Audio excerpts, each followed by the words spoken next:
He was the ghost at the feast, the specter every server at Aurelia prayed would dissolve into the city's shimmering haze. Julian Croft, a man whose name was synonymous with architectural genius and a personal cruelty that was just as meticulously constructed. His fortune was built on steel and glass, but his reputation was forged in ice.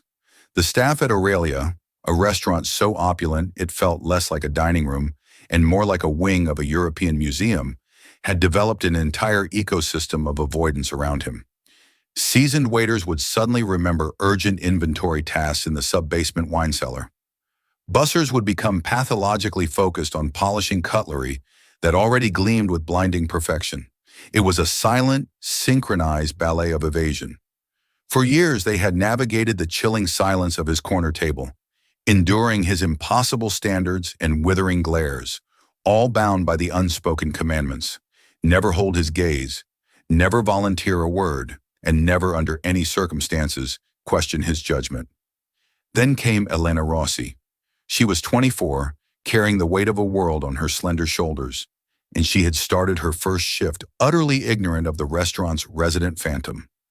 And when she looked the ghost straight in his hollow eyes and refused to dematerialize, she unknowingly struck a match in a room filled with dynamite, threatening to bring down a facade so immense it would expose a foundation of grief and guilt that could swallow them both whole. Aurelia was more than a restaurant. It was a testament to power. Perched on the 65th floor of a skyscraper, one of Julian Croft's own iconic, controversial designs, it offered a god's-eye view of the sprawling metropolis below. Its clientele was a curated collection of the city's financial titans, political brokers, and the quiet old money that owned them all. The staff were ghosts of a different sort, trained to be invisible, to move with a liquid grace that anticipated a dropped napkin before it even began its descent. Their faces were serene masks, their service a form of silent worship at the altar of wealth. But on Tuesday evenings, that serene worship was replaced by a palpable dread. Tuesday was Mr. Croft's night. The name was a whispered curse in the gleaming, high-pressure kitchen.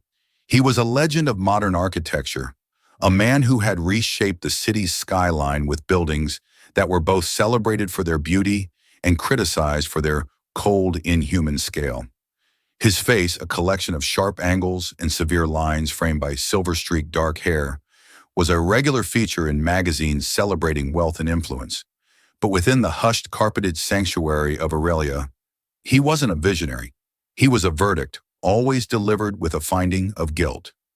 The stories about him were Aurelia's grimmest folklore.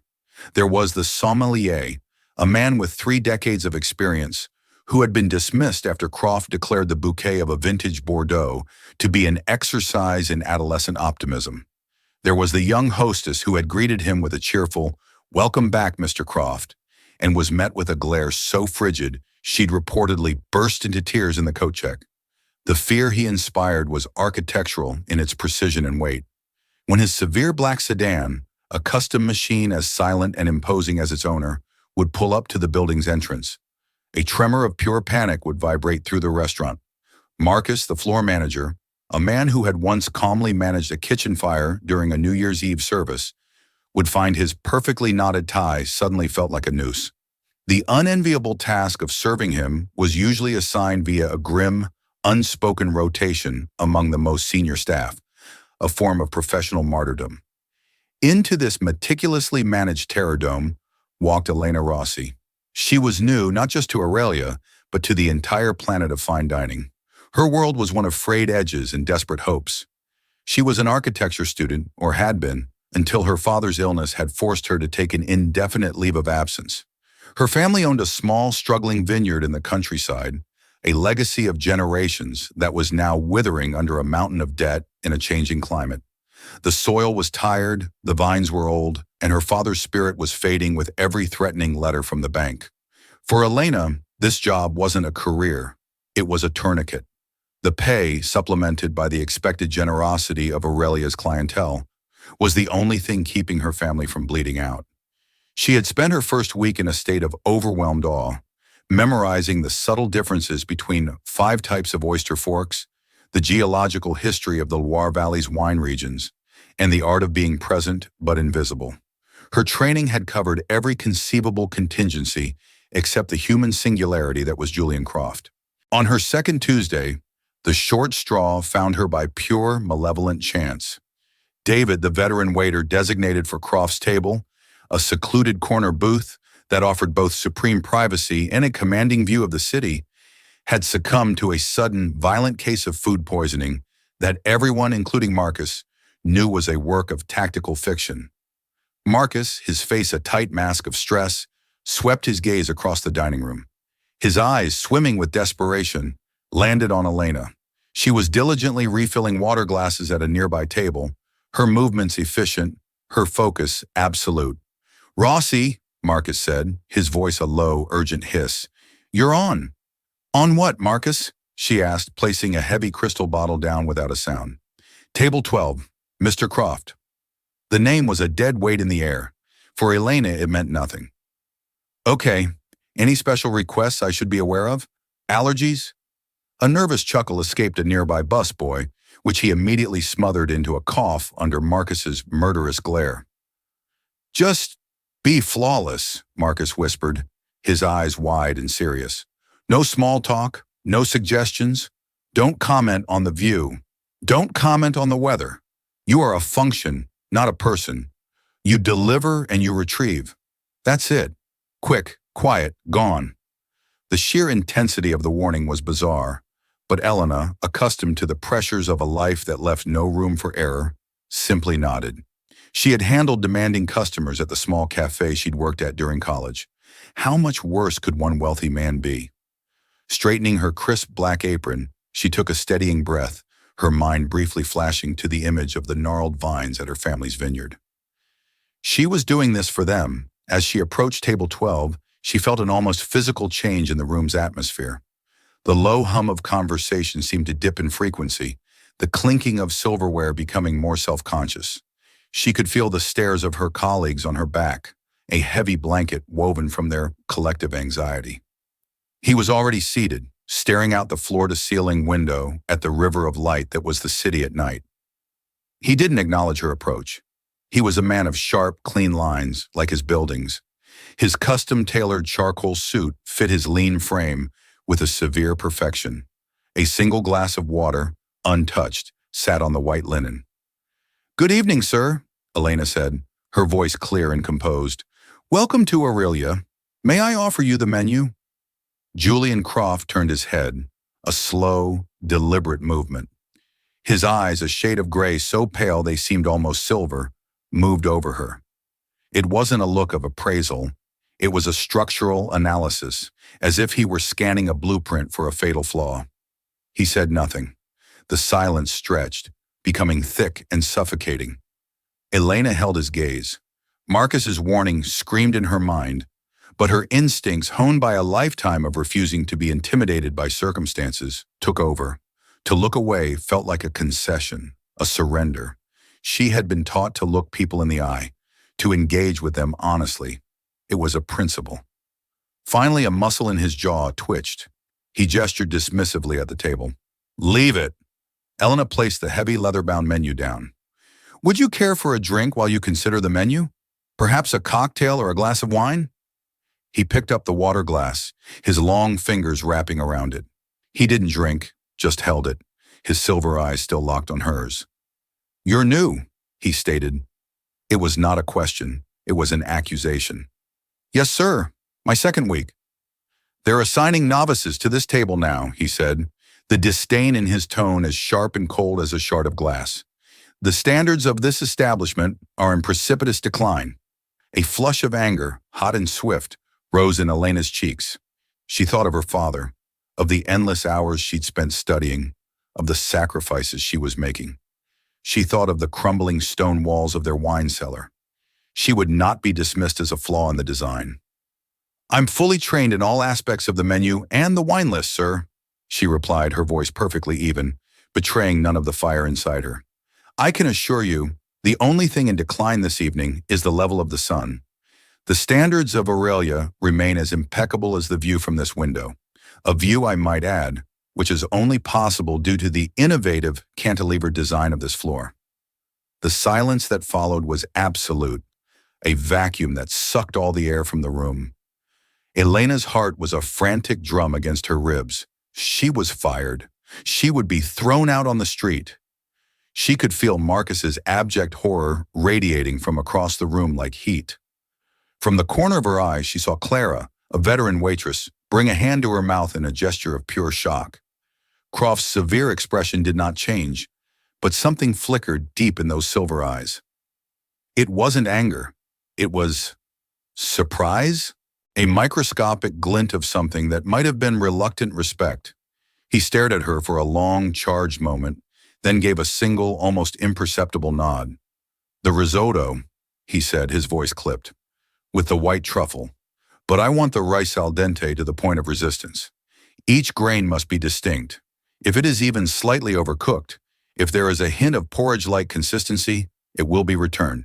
And bring me a bottle of the Sancerre, the Le Monde d'Amé." He didn't consult the wine list. He knew what he wanted, and he had chosen something famously difficult to pair, a test of her in the kitchen's metal. "An excellent, if challenging choice, sir," Elena said, her voice a calm counterpoint to the storm in her chest.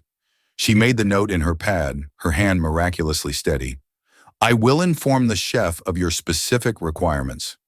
She turned and walked away, her posture erect, her steps unhurried. She didn't scurry. She didn't betray relief. She moved with the same quiet confidence she had on her approach. As she passed the service station, Clara grabbed her arm, her eyes a mixture of terror and disbelief.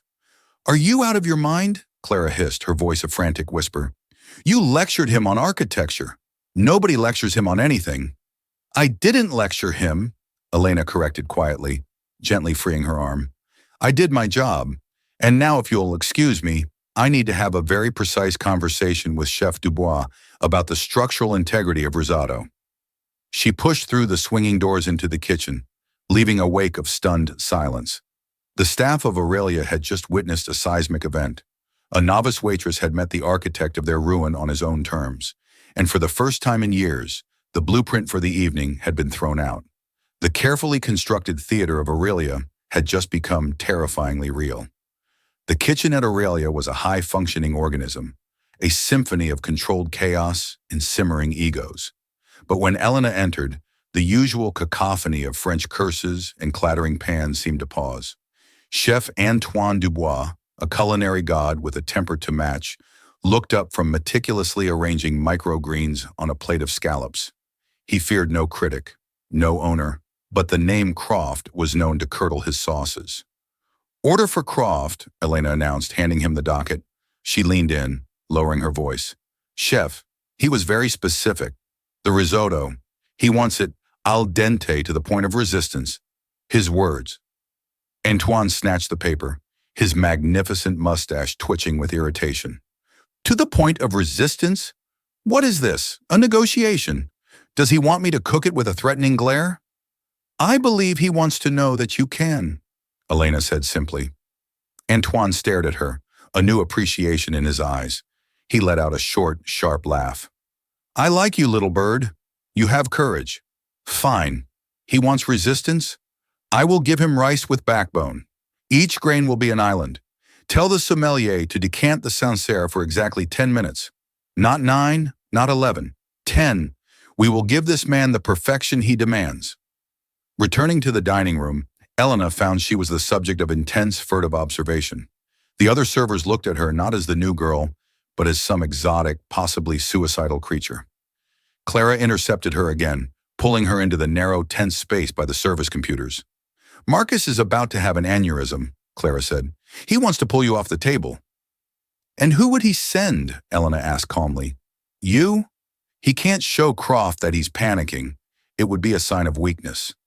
Clara sighed, her hardened facade cracking to show genuine concern. "Look, Elena, you don't understand. This isn't just about him being a difficult customer. It's about what he's capable of." She leaned closer. "A few years ago, a busboy, a kid named Leo, accidentally knocked over a water glass at his table. Just water. Most of it went on the floor. Croft didn't say a word, just stared. The next week, Leo's father, who worked as a foreman for a construction firm that did a lot of subcontracting for Croft's company, was fired. Part of a corporate restructuring. We all knew. The man is a black hole. He doesn't just get angry, he collapses lives. Elena felt a cold knot form in her stomach. This was different. This wasn't just arrogance. It was a calculated, cruel exercise of power. Why? Elena asked, her voice barely a whisper. Why is he like that? Clara's expression softened. The story everyone whispers. He wasn't always this way. He was married, an architect, like him. Her name was Isabella. They had a daughter, Lily. By all accounts, he was a different man. Driven, yes, but happy. Then about 10 years ago, there was a collapse. A pedestrian bridge they were building over the river. It was a new experimental design. There was a catastrophic failure in one of the support trusses. Isabella was on site supervising. She and 5 workers were killed. The air grew heavy with the weight of the tragedy. Elena, who knew the fierce, desperate love of family, felt a pang of profound empathy. The loss of a child, a partner, it was an unimaginable void. The investigation, Clara continued, her voice low, cleared him of any personal wrongdoing. It was a subcontractor who used a substandard steel alloy to save money. But it was his design, his project. They said he blamed himself. He retreated from the world, threw himself into his work, and built a fortress of ice around him. It's like he's punishing the world for being flawed, for not living up to his impossible standards, because a flaw is what killed his family. And he comes here to this building, his masterpiece, and picks it all apart, one grain of rice at a time. The story didn't excuse his cruelty, but it gave it a tragic, human shape. He wasn't a monster born of malice, but a man shattered by grief and consumed by guilt, lashing out from inside the prison of his own making. When the Sancerre was ready, Elena carried the bottle in a single perfect glass to his table. She performed the ritual with practiced grace, presenting the bottle, uncorking it, pouring a small taste. He swirled the pale gold liquid, inhaled its flinty aroma, and took a sip. He held it in his mouth for a long, analytical moment before swallowing. "Acceptable," he pronounced. As she filled his glass to the correct level, she felt his eyes on her. "You were an architecture student," he said. It wasn't a question. Elena froze for a fraction of a second. "I was, sir. I'm on a leave of absence." "Why?" The single word was an order. "Family matters," and she said, her voice a carefully constructed wall. "That is not an answer," he countered, his voice sharp. She thought of Marcus's rules. Be a function, not a person. But he had breached the protocol first. He had made it personal. She looked at him, not as a customer, but as a man who understood the world of structures and foundations. "My family owns a vineyard," she said, her voice quiet but firm. "The foundation is crumbling. I'm here to earn the money to repair it." Julian Croft stared at her, his expression unreadable. For a moment she thought she saw a flicker of something in his silver eyes. A ghost of understanding, of a shared language of stress points and breaking strains. He gave a slow, deliberate nod, then turned his attention back to his wine, dismissing her. When the risotto arrived, Elena held her breath. It was a masterpiece. Each grain was perfectly defined in a creamy, fragrant sauce, topped with delicate, paper-thin shavings of white truffle. She placed it before him without a word. He picked up his fork and took a small, deliberate bite. He chewed slowly, his eyes closed. The entire dining room seemed to be waiting for the verdict. He took another bite and another. He ate the entire portion without speaking, without looking up. When he was finished, he placed his fork and knife together precisely on the empty plate. He looked up at Elena, who had been waiting at a respectful distance. "The rice," he said, his voice flat. It held. It was the highest praise anyone at Aurelia had ever heard him utter. When Elena retrieved the check later, he had left a tip that was more than her weekly salary.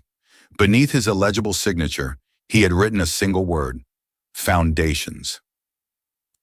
The word echoed in her mind, a strange, intimate message in a transaction that should have been anonymous. She had given him a glimpse of her own crumbling world, and he had responded in the only language he had left. It wasn't a truce. It wasn't kindness. It was an acknowledgement.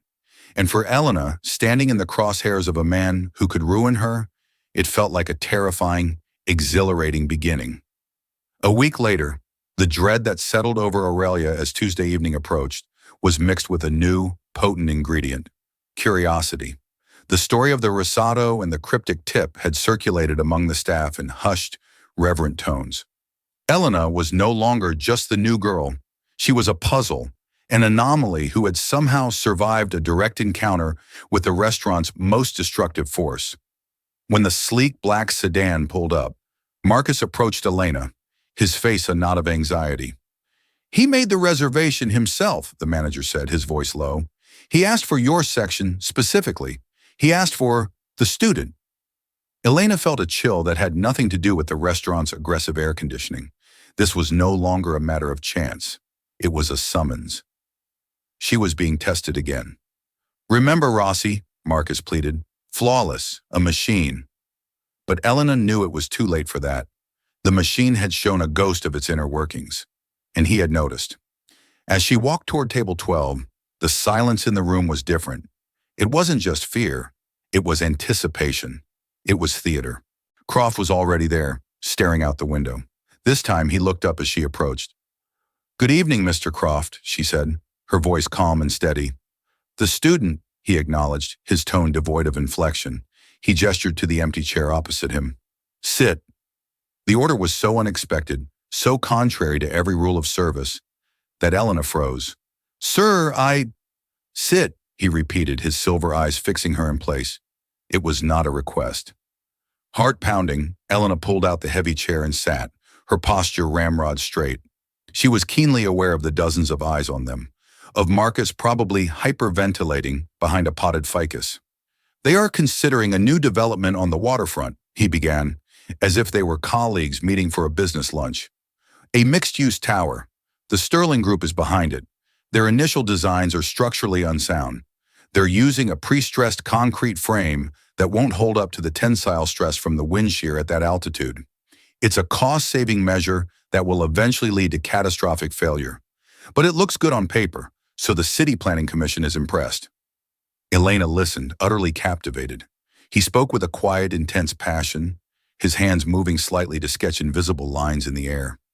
He was not a customer talking to a waitress. He was a master teaching a student. "What would you do?" he asked, his gaze sharp and analytical.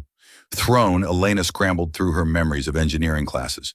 I would use a tuned mass damper system at the top to counteract the oscillation and reinforce the core with a steel diagrid frame. It's more expensive, but it would distribute the load and provide the necessary rigidity." A flicker of approval lit his eyes. "Correct. It's the only responsible solution." He paused, then changed tack abruptly. "Your vineyard. What kind of grapes?" "Sangiovese mostly," she said, caught off guard. "The soil is clay-rich. It's been in my family for 4 generations." "And it's failing," he stated. "The weather has been difficult, and the trellises are old. The drainage in the north field is poor," she admitted, the words spilling out before she could stop them. It was a relief to say it, to articulate the problems to someone who understood structures. "Poor drainage leads to root rot," he said, "a foundational problem." He fell silent, picking up the menu for the first time.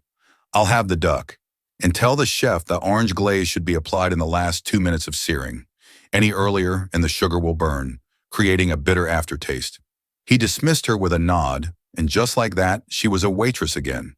She stood up, her head spinning from the surreal conversation, and walked to the kitchen on unsteady legs. This became their new ritual. Every Tuesday, Julian Croft would summon her. He would interrogate her on architectural theory, on urban planning, on the structural merits of bridges and stadiums.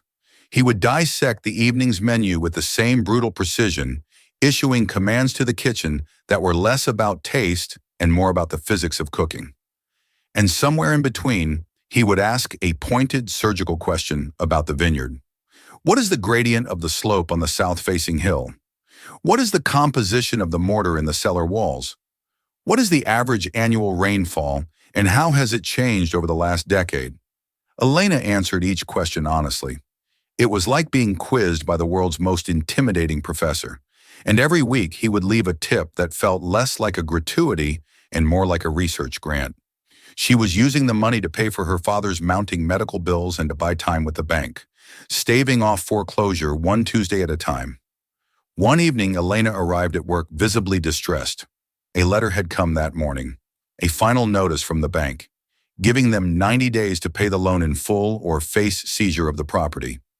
At the same time, a smarmy offer had arrived from a developer, the Sterling Group, to buy their land for a fraction of its worth, clearly intending to tear down the vineyard and put up luxury tract housing.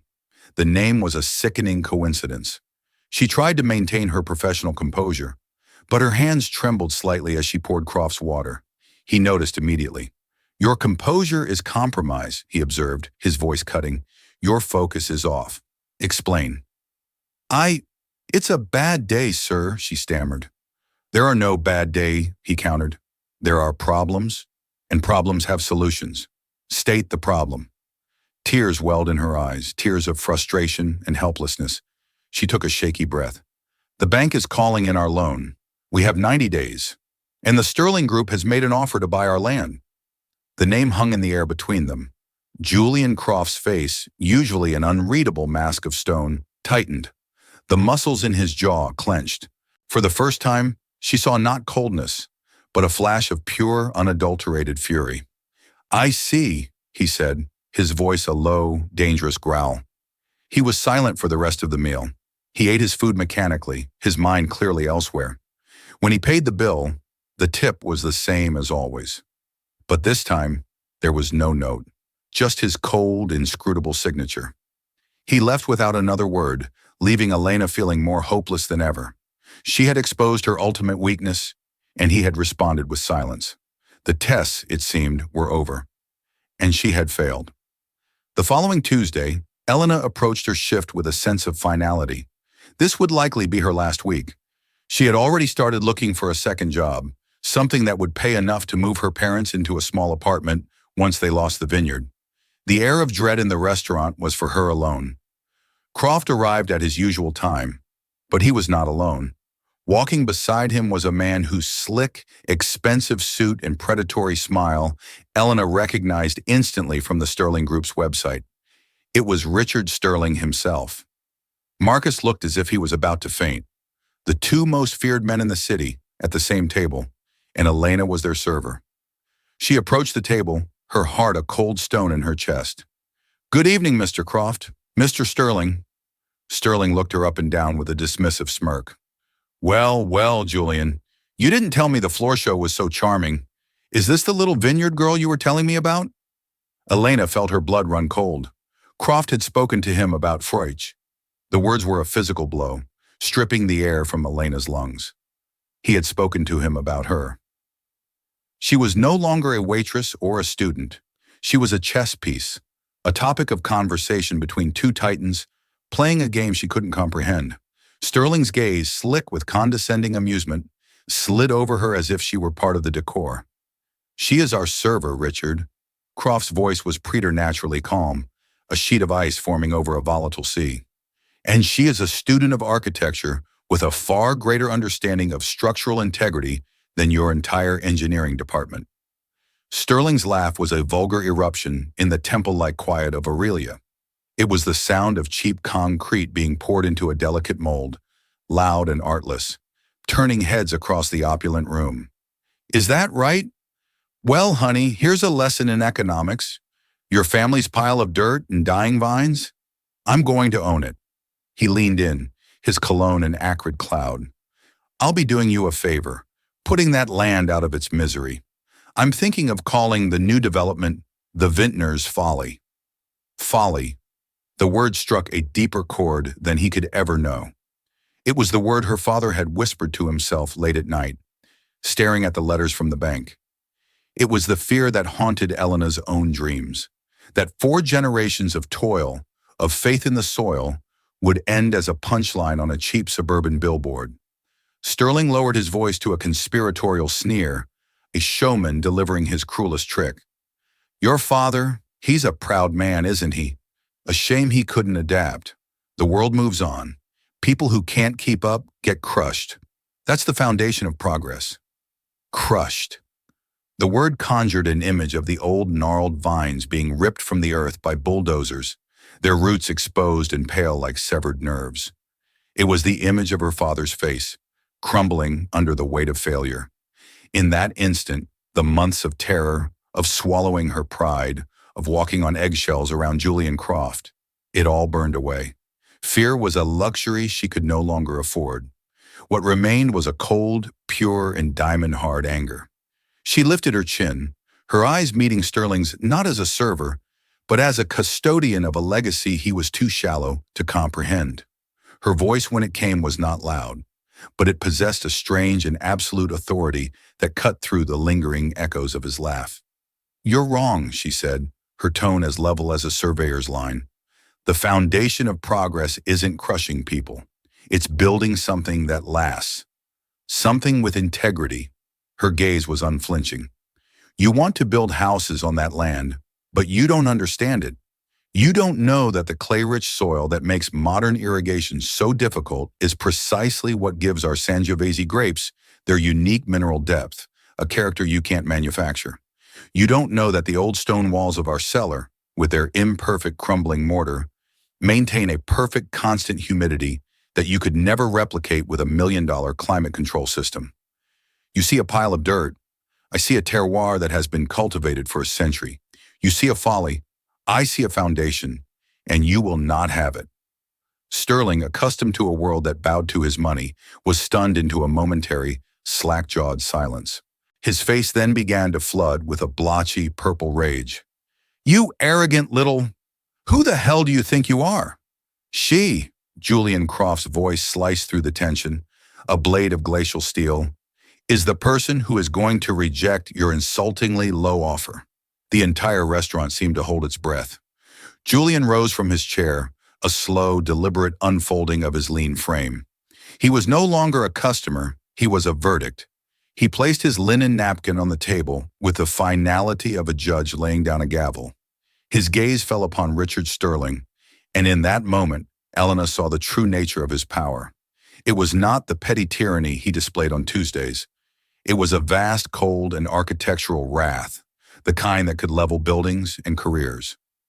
"You, Richard, are a parasite," Julian stated, his voice a low resonance that seemed to make the crystal glasses vibrate. "You build disposable, aesthetically bankrupt structures on foundations of criminal negligence. I saw the plans for your waterfront tower.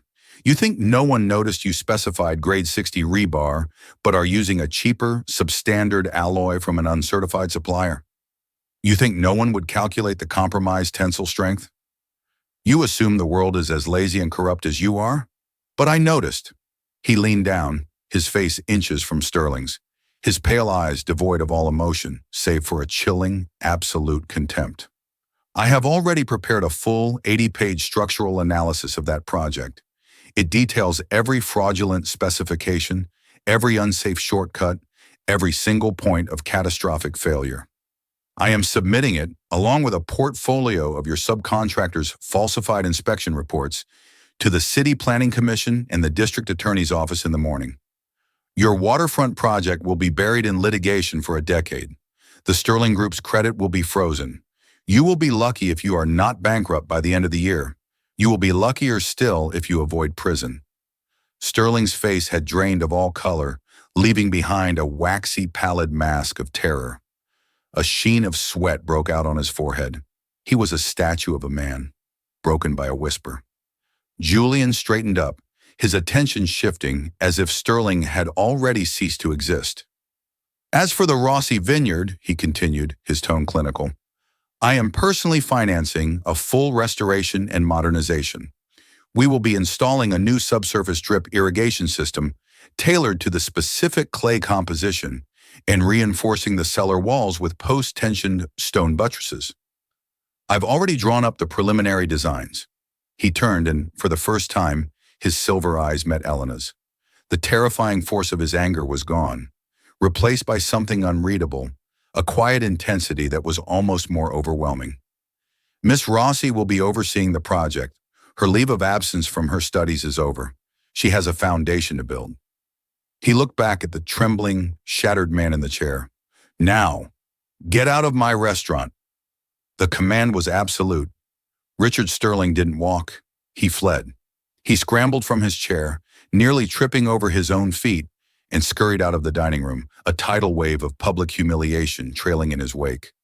A profound, unnatural silence descended upon Aurelia. Diners were frozen, forks halfway to their mouths. The staff stood like statues at their stations. Marcus, the manager, looked as if he had witnessed a divine, terrifying intervention.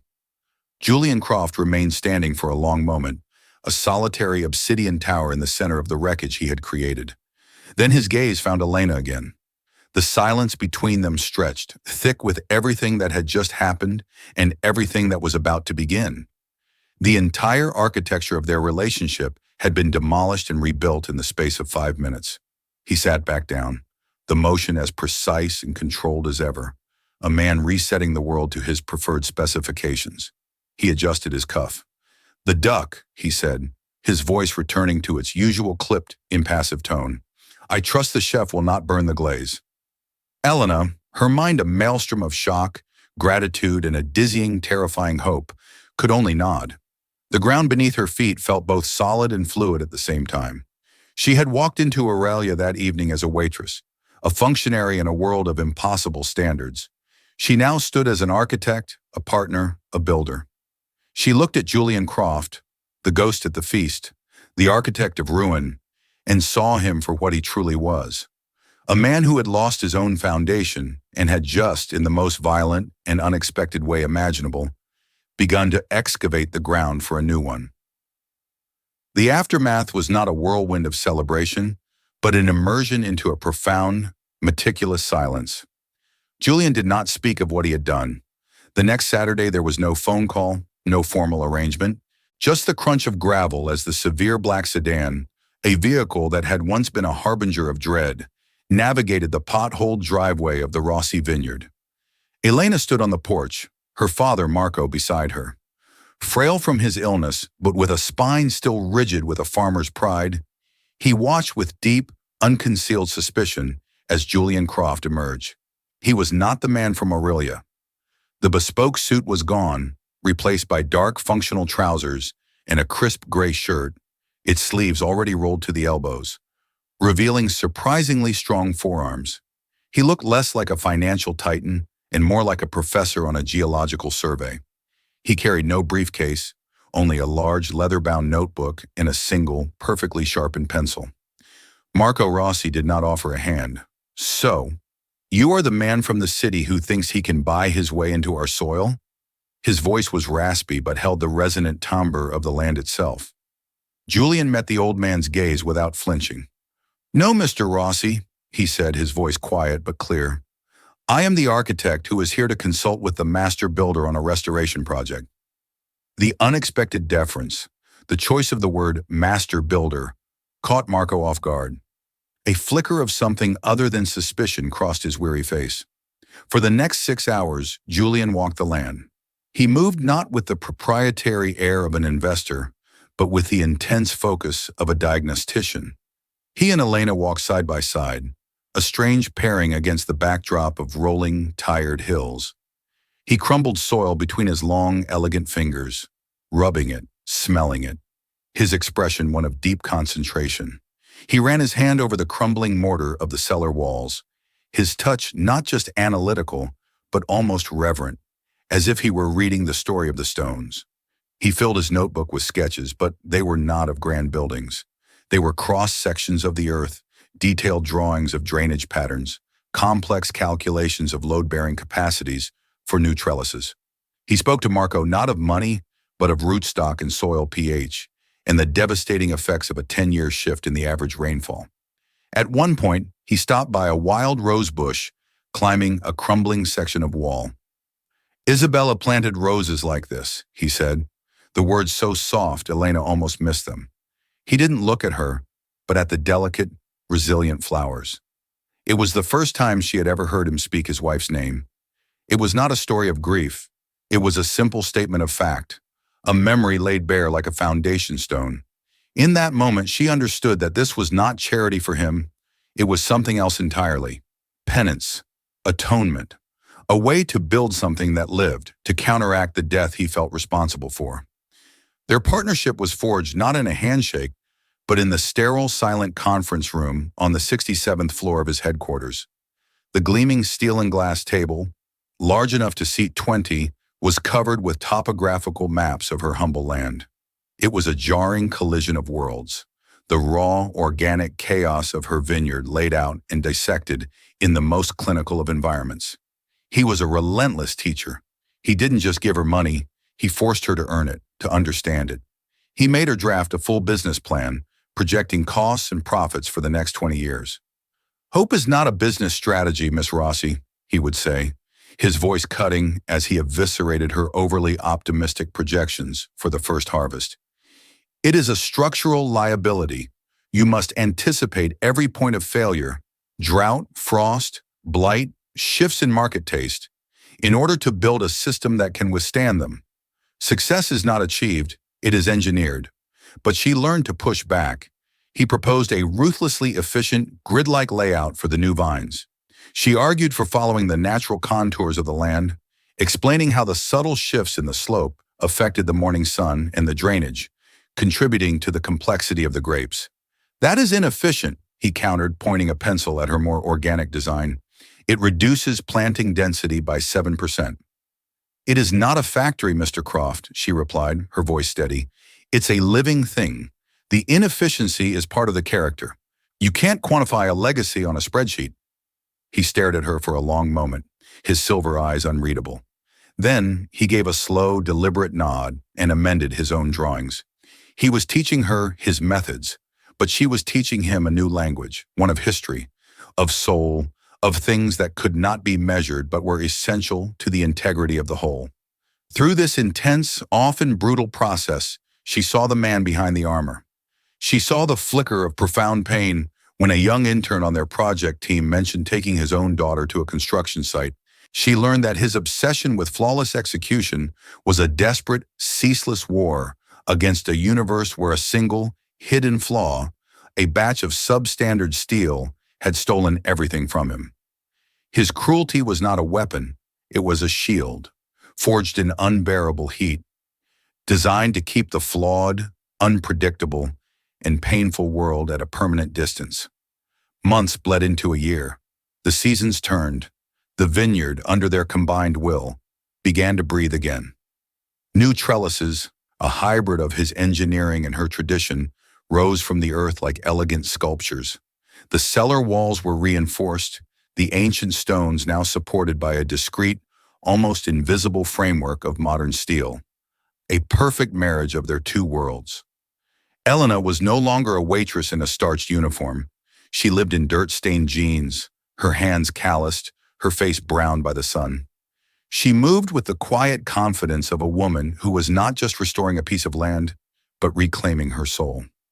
One crisp autumn evening, almost exactly a year after she had first served him a plate of risotto that had to hold, she stood with Julian on the porch of the old farmhouse. The setting sun bathed the thriving rows of vines in a light of pure gold. Her father, looking stronger than he had in years, was inside, asleep in his chair. In her hand, Elena held a bottle of their first bottling. It was young, raw, imperfect, but it was theirs. She poured 2 glasses of the deep ruby wine and handed one to Julian. He took it, his fingers brushing hers for a fraction of a second longer than necessary. The air between them was still, filled with the comfortable silence of shared work. He swirled the liquid, watching the legs crawl down the side of the glass. He inhaled its aroma, of dark cherry, of earth, of the clay beneath their feet. He took a sip, holding it on his tongue, his expression as serious and analytical as it had been that first night at Aurelia. Elena waited, her own breath held, not in fear of a verdict, but in anticipation of a shared truth. He swallowed. He did not look at her, but out at the orderly rows of green and gold, at the land they had resurrected together. "There is good structure here," he said, his voice quiet, stripped of its armor. "The tannins are firm but not aggressive. The minerality, it's honest." He took another sip. Isabella would have loved this light. She believed that the soul of a place was its most important structural component. It was more than he had ever revealed of himself. It was a key, offered freely, to the locked room of his grief. Elena felt a warmth spread through her chest that had nothing to do with the wine. She looked at him, this severe, brilliant, broken man, and saw the first tentative lines of a new blueprint being drawn on his own face. He finally turned to look at her, and the twilight softened the sharp angles of his features, revealing the ghost of a man he might have been, and the hope of a man he might yet become. "The foundation," he said, his gaze holding hers, "it's strong." It was not about the wine, or the vineyard, or the cellar walls. It was about everything. It was about her family, about their partnership, about the possibility of building a life out of wreckage. He was no longer the ghost at the feast. He was the architect who, in helping her rebuild her world, had finally found a site cleared, a ground surveyed, and a reason to start laying a new foundation for his own. The silence that settled between them was no longer a void of fear and unspoken rules, but a quiet, powerful space filled with the profound peace of something that was, at last, built to last.